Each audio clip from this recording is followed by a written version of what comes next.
한마디로 딱 요약하면 이겁니다.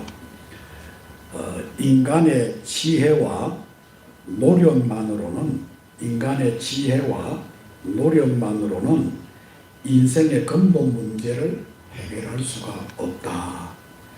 그 한계 앞에서 하나님을 경외해야 한다. 이것이 오늘 읽은 이 말씀의 중심 주제입니다.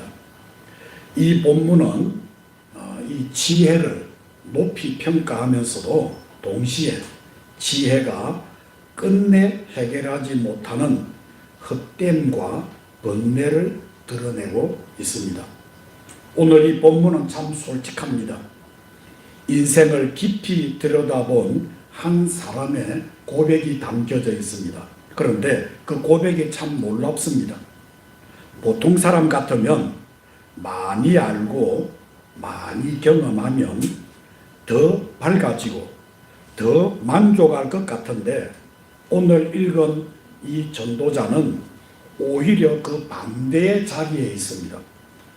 많이 알수록 더 아프고 더 깊이 생각할수록 더 무거워진다. 그래서 그는 결국 인생은 참 헛되다. 이것이 오늘 이 전도자가 기록한 내용입니다. 그래서 저는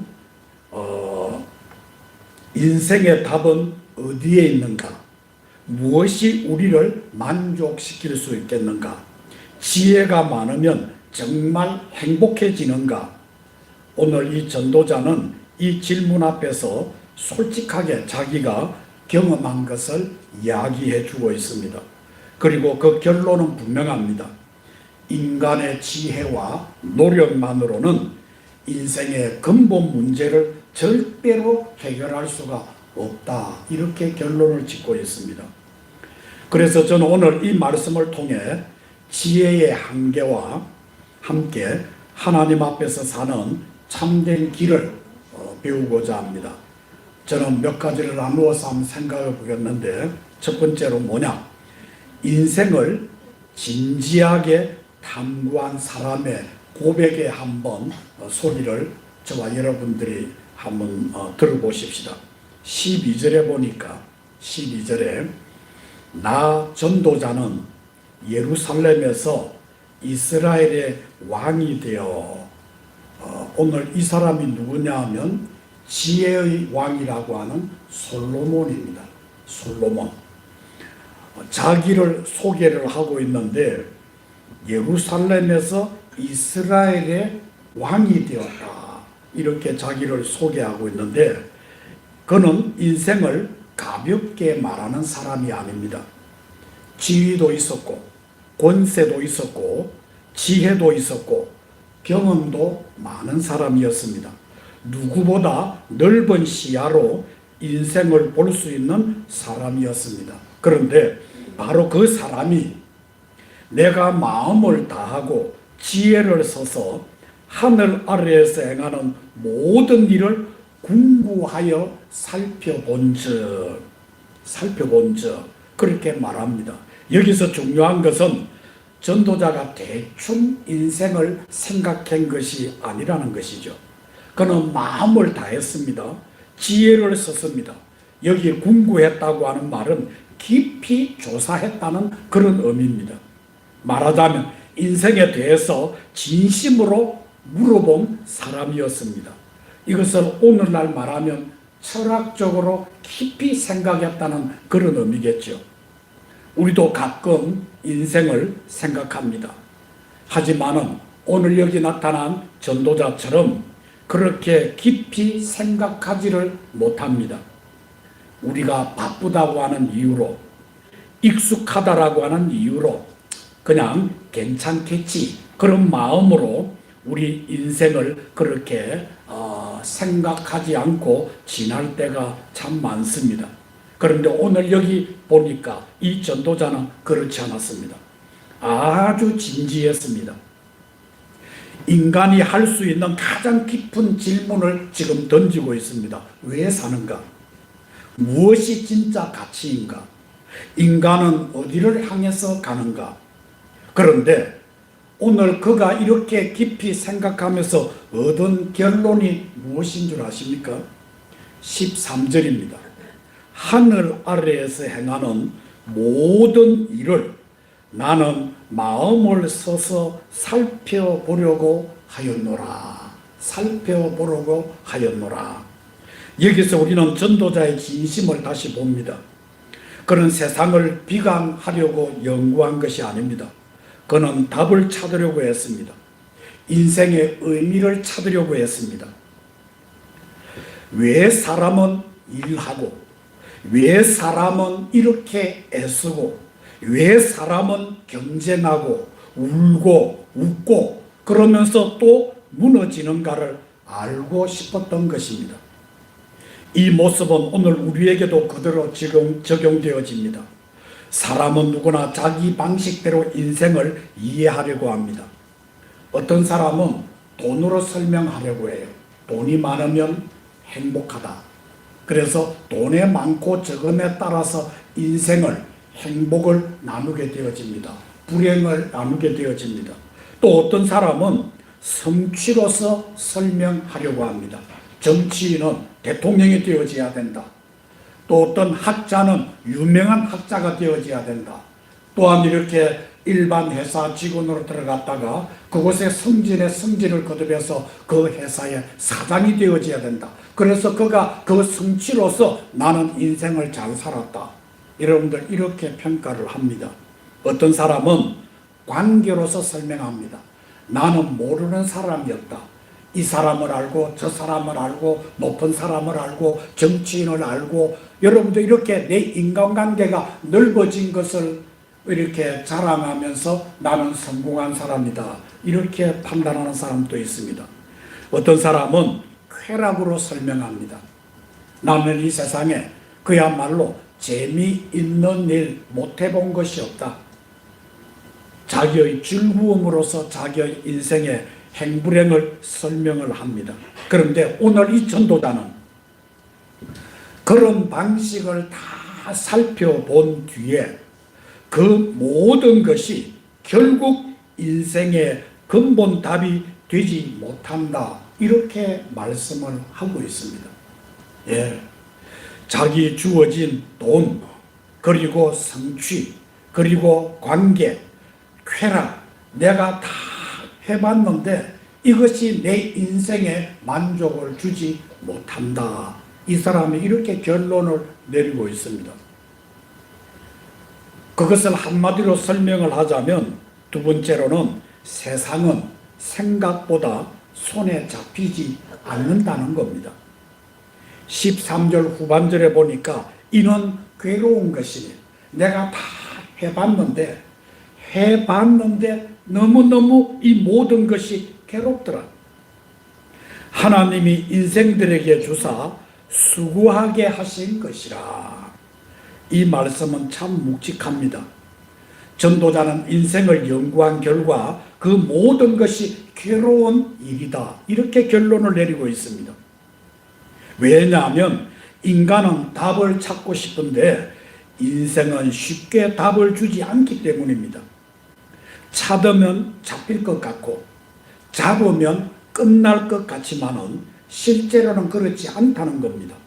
14절에 보니까 내가 해 아래에서 행하는 모든 일을 본즉 다 헛되어 바람을 잡으려는 것이로다. 이 표현이 참 강합니다. 바람을 잡으려고 하는 사람을 생각해 보십시오. 손을 내밀어도 잡히지 않습니다. 바람은 분명히 느껴지는데 내 손 안에 넣을 수가 없다. 그렇게 표현을 합니다. 전도자는 인생을 그렇게 본 것입니다. 인생의 수고, 성취, 즐거움, 성공, 배움, 관계, 명예, 이 모든 것이 어느 순간에는 참 의미가 있어 보입니다. 의미가 있어 보여요. 그런데 막상 그것을 붙잡으려고 하면 손에서 빠져나갑니다. 그래서 우리나라에 보니까 건불 10년, 권력은 10년을 넘지 못한다. 화무 11홍, 아무리 화려한 꽃이라도 그 붉음이 10일을 지나지 못한다. 그러니까 그 권력의 무상함을 이야기하고 있습니다. 사랑하는 성도 여러분, 인생은 참 신기합니다. 우리가 이것만 있으면 된다라고 생각했던 것들이 시간이 지나면 다 흔들립니다. 돈도 흔들리고, 건강도 흔들리고, 관계도 흔들리고, 감정도 흔들리는 겁니다. 오늘은 괜찮다가 내일은 무너지는 것을 여러분들 경험하고 살지 않습니까? 지금은 웃다가도 다음 순간 눈물이 나게 되어지는 것이 인생입니다. 이처럼 해 아래의 세계는 완전한 만족을 줄 수 없다라고 이야기하고 있습니다. 전도자가 말하는 헛됨은 단순히 쓸모가 없다 이런 뜻이 아닙니다. 그것은 붙잡을 수가 없다, 영원하지 않다, 결국 손에서 빠져나간다 이런 뜻입니다. 우리가 인생을 아무리 열심히 살아도 결국 죽음 앞에서는 다 내려놓아야 하지 않겠습니까? 우리가 얻은 지식도, 내가 쌓아놓은 부도, 그리고 명예도 이 땅에서는 영원히 붙들 수가 없는 겁니다. 그래서 전도자는 냉정하지만 정확하게 말합니다. 인간은 해 아래서의 모든 것을 절대로 붙들 수가 없다. 인생은 바람과 같아. 잠시 존재하다가 지나가 버린다. 이렇게 결론을 내리고 있습니다. 그렇다면 이런 헛된 세상에서, 잡을 수 없는 세상에서 어디에 소망을 두어야 합니까? 바람 같은 것에 여러분들 둘 수 있습니까? 더 견고한 곳, 더 영원한 것, 더 참된 것에 여러분이 소망을 두어야 합니다. 자, 오늘 여기 보니까 지혜에도 넘을 수 없는 한계가 있다라고 세 번째 이야기합니다. 15절에 구부러진 것을 곱게 할 수 없고 모자란 것을 셀 수 없도다 이렇게 이야기하고 있습니다. 이 말씀은 정말 깊은 의미가 있습니다.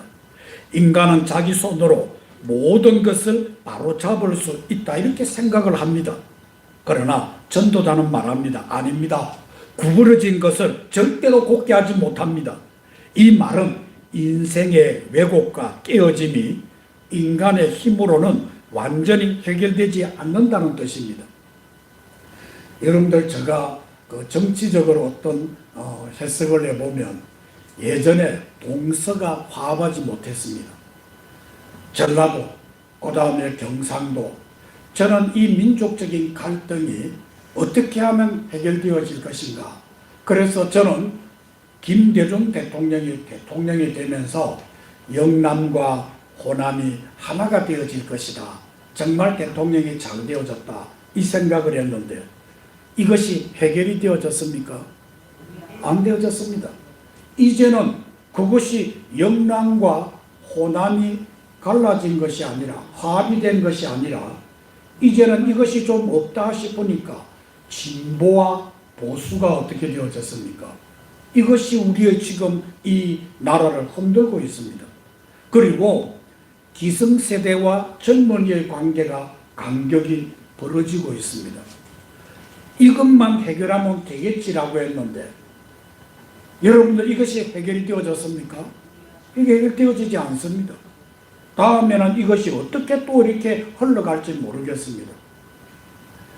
하나가 해결이 되어지면 다음에 또 문제가 생기고 그 문제가 해결되어지면 또 다른 문제가 생기고 여러분들 인간의 지혜, 인간의 지식, 어떤 뛰어난 인물 여러분들 절대로 굽은 것을 곱게 할 수가 없고 모자란 것을 채울 수가 없는 것이 인간의 삶이라는 겁니다. 자, 오늘 전도자가 이것을 이야기하고 있지 않습니까? 우리는 세상을 보면서 늘 이런 생각을 합니다. 조금만 더 교육하면 좋아질 것이다. 제가 초등학교 처음 1학년 때 딱 들어가니까 학생들이 100여 명이 될지다. 선생님이 번호를 부르는데 1번 누구누구, 2번 누구누구 떠드니까 조용히 해라. 그렇게 해가지고 수업을 하는데 조용히 해라 조용히 해라 하다 보니까 100여 명, 그래서 교육이 이루어지지가 않습니다. 그래서 학교를 많이 세우고 아이들을 적게 하면 교육이 더 온전해지겠지. 여러분들, 교육 수준은 높아졌는데 인간에 주어진 도덕적인 수준은 올라왔습니까? 옛날보다 못합니다. 아이들이 좋은 교육을 받아서 좋은 교육 환경 속에서 여러분들 이 나라에 주어진 삶이 더 나아졌다고 생각하십니까? 옛날에 힘들게 여러분들 그렇게 생활하던 그때보다 지금 아이들의 주어진 교육의 수준은 높을 대로 높아져 있지만, 그러나 도덕적인 수준은 여러분들이 교육을 받을 때보다 더 떨어져 있는 것이 오늘의 실정이 아니겠습니까? 예. 오늘 전도자가 수천 년 전에 이 말씀을 기록한 전도자가 바로 이 말씀을 하고 있습니다. 조금만 더 교육을 받으면 좋아지겠지. 조금만 더 제도가 정비가 되어지면 나아지겠지. 조금만 더 지혜가 쌓으면 이렇게 모든 문제가 해결되겠지. 이 말은 일정 부분 맞는 말입니다. 그러나 전도자는 더 근본적인 문제를 봅니다. 인간은 단지 지식이 부족한 존재가 아니라 죄로 인해서 뒤틀린 존재라는 것입니다. 그래서 겉은 조금 고친다고 해서 속까지 바뀌어지느냐? 바뀌어지지 않습니다. 구조를 조금 바꾼다고 해서 마음의 문제가 사라지느냐? 사라지지 않습니다. 모자란 것을 셀 수 없다라고 하는 말씀도 마찬가지입니다. 인간은 자기가 잃어버린 것, 부족한 것, 비어있는 것을 정확히 계산하고 채울 수가 없습니다. 아무리 많이 가져도 또 부족하고, 아무리 높이 올라가도 또 허전합니다. 사람은 끝없이 무언가가 모자란 존재처럼 살아가는 것이 우리의 삶이 아니겠습니까? 16절의 전도자는 자신의 경험을 이렇게 기록하고 있습니다. 내가 마음속으로 말하여 이르기를, 내가 이같이 심히 지혜가 많아 예루살렘에서 나보다 먼저 있던 자들보다 뛰어났으므로 내 마음이 지혜와 지식을 많이 보았노라. 자기 지혜를 자랑하는 것이 아닙니다. 오히려 인간이 최대로 도달할 수 있는 지점까지 올라가 본 사람으로서 이야기를 하는데, 누구보다 많이 알고 누구보다 깊이 생각하고 누구보다 자기가 넓게 보았다는 겁니다. 그런데 17절의 결과가 나옵니다. 내가 마음을 다하여 지혜를 알고자 하며 미친 것과 미련한 것을 알고자 하여 살펴본 적, 이것도 바람을 잡으려고 하는 것이다. 여기서 전도자는 지혜와 어리석음을 다 살펴보았다라고 했습니다. 그는 지혜가 어디까지 유익한지, 어리석음이 어디서 무너지는지를 알고 싶었습니다. 그런데 결국 결론은 똑같습니다. 그것도 바람을 잡으려고 하는 것과 같다는 것입니다. 이 말은 지혜를 부정하는 것이 아닙니다. 성경은 지혜를 귀하게 여깁니다. 잠언도 지혜를 크게 말합니다. 그러나 전도자는 지혜의 자리를 정확히 잡아줍니다. 지혜는 유익하지만은 구원은 아니다. 지혜는 도움을 주지만은 인생의 근본 문제를 해결하지를 못한다는 것입니다. 지혜는 길을 밝히지만은 우리를 새 사람으로 만들지를 못하는 것입니다. 오늘날 많은 사람이 지식이 있으면 행복해질 것이라고 합니다. 제가 영국에 유학을 할 때 이 영국 사람들이 제일 듣기 좋아하는 소리가 아주 지성적이다, 지적이다, 이 말을 들으면 굉장히 좋아합니다. 여러분 어떻습니까? 많이 배우면, 많은 것을 알고 있으면 행복하다라고 생각하십니까? 행복해질 거라고 생각합니까? 더 많이 배우면 더 안정되어질 것 같고, 더 많이 이해하면 평안할 것 같고 더 알면 자유로울 것 같습니까? 그런데 실제로 여러분 어떻습니까? 아는 것이 많이 있으면 더 복잡해지고 생각이 깊을수록 더 무거워지고 세상을 많이 볼수록 더 아파질 때가 있습니다. 전도자는 바로 그 자리를 말하고 있습니다. 그리고 네 번째로 지식이 많을수록 근심도 커진다고 했습니다.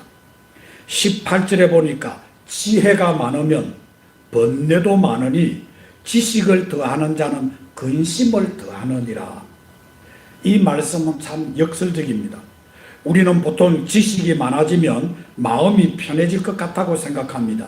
모르니까 불안하고 알면 안심할 것 같다라고 생각을 합니다. 그런데 전도자는 반대로 말합니다. 지식이 많아질수록 근심이 많아진다라고 말합니다. 왜 그렇습니까? 많이 알수록 현실을 더 정확히 보게 되기 때문입니다. 세상의 아픔이 보이고 인간의 한계가 보이고 자신의 부족함이 보이고 미래의 불확실성이 보이는 겁니다. 또 한편으로는 내가 아무리 알아도 바꿀 수 없는 것이 너무 많다는 사실도 보입니다. 그래서 지식은 우리를 겸손하게 만들지만은 동시에 우리를 무겁게 만듭니다. 이 본문을 잘못 이해하면 그러니까 공부하지 말자 그런 식으로 갈 수 있습니다. 그러나 전도자는 그런 말을 하는 것이 아닙니다. 성경은 절대로 게으름을 칭찬하지 않습니다.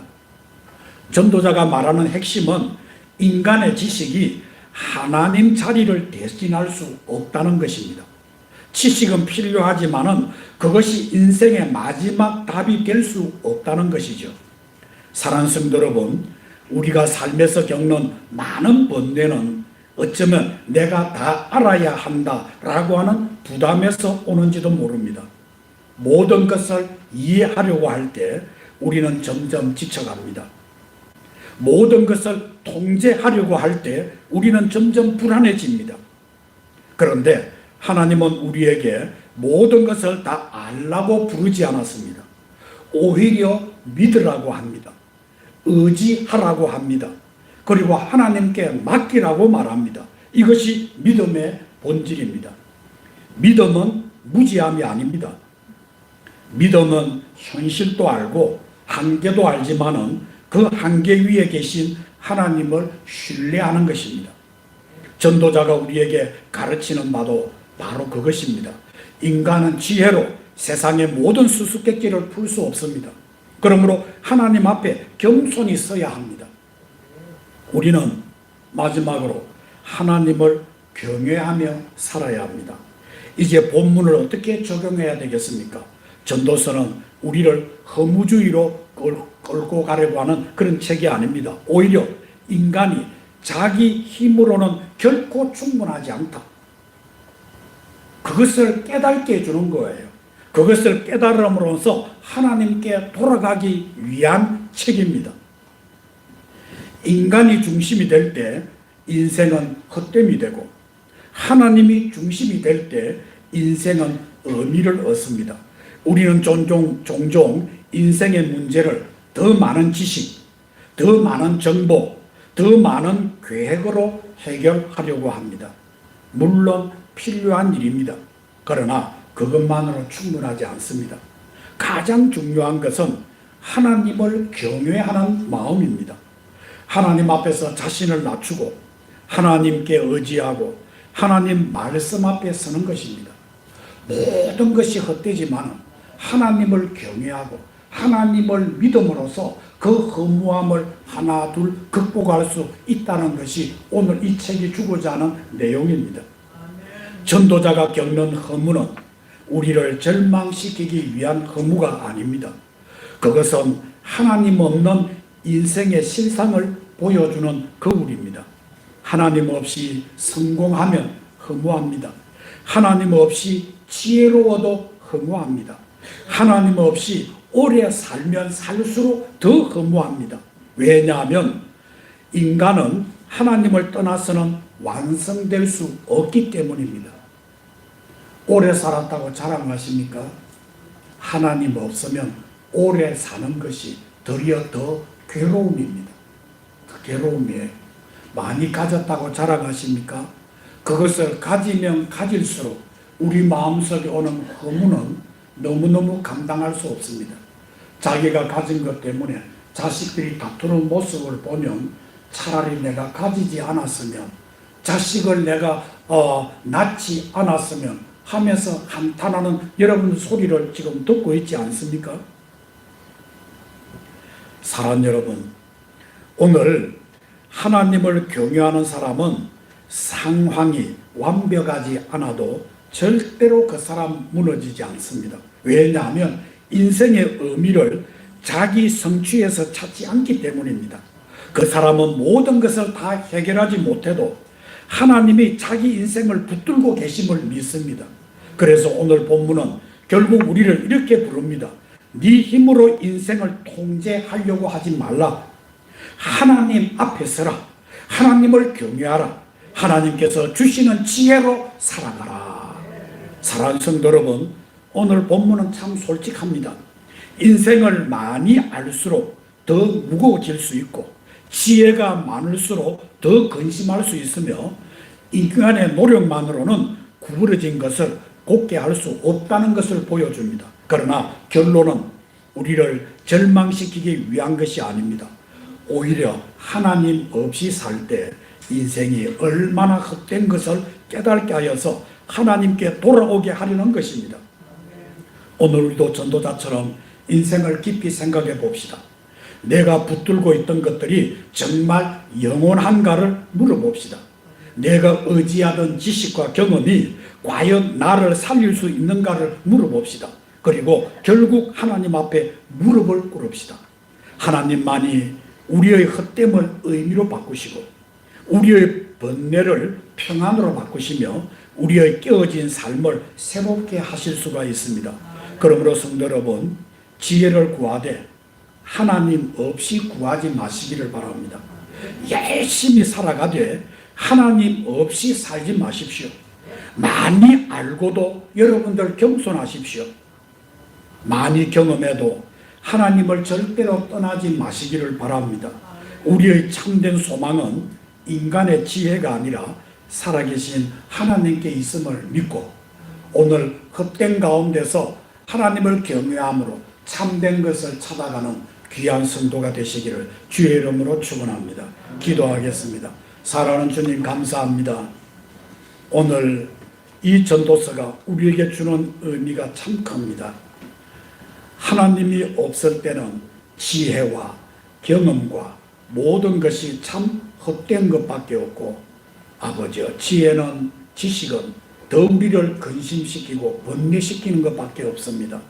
그리고 세상의 모든 성취와 돈은 바람을 잡는 것과 같다고 했습니다. 하나님 없이는 그렇게 되어지고 허무하다는 것을 보여줍니다. 그러나 하나님 안에 살아가는 우리들이 되게 하시고, 하나님이 주시는 지혜를 갖고 주님 앞에 나와서 찬양하며 기도하며 말씀을 들으며 조심스럽게 그 말씀대로 살아가는 사랑하는 성도가 되게 하여 주시옵소서. 예수님 이름으로 기도드립니다. 아멘.